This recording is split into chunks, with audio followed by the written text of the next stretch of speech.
talked about using Awesome Screenshot to get screenshots to mark them up.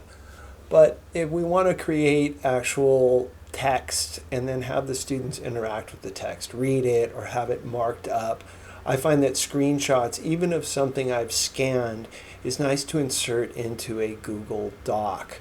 So for example, let's say I created this Google Doc that is asking the students to read a portion of the poem I scanned, just a portion, so they don't have to read the whole poem.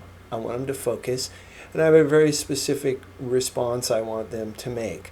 So I want them to be able to just look at the passage that I want them to examine. So I take my scanned PDF, I find the section that I want here, and I use my Awesome Screenshot tool. I want to capture the selected area, so I want to select this portion right here. And again, even though I draw the box, I can adjust it, get the part that I want, click capture. When it pops up again, it gives me the option of marking it up. I like using the highlighting tool. So there are a couple of terms I wanted them to think of. I wanted them to think of primitive society, and I wanted them to think about the idea of science being abolished. I mark those two sections, I click done, I save it to my root folder, I go abolish science, so I can find it, click upload.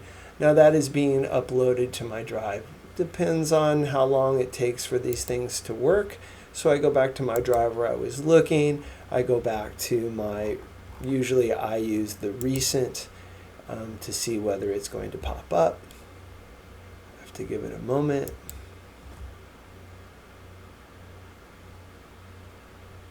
There it is, and I want to look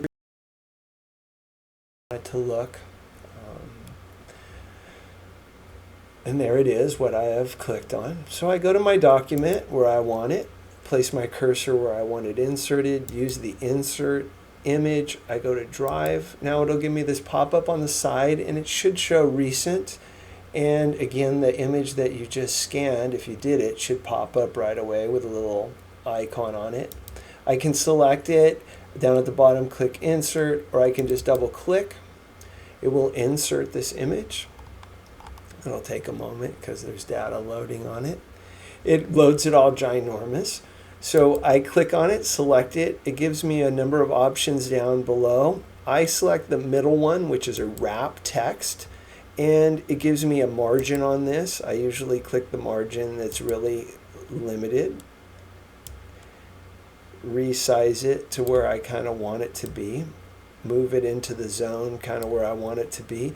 Now I select the break text. And when I do, you can see it moves into this nice little section. I can move it around again, however I want. I can put it in the middle. I also get an option up here on top to draw a box around it. I like to maybe put a box around it to make it pop out.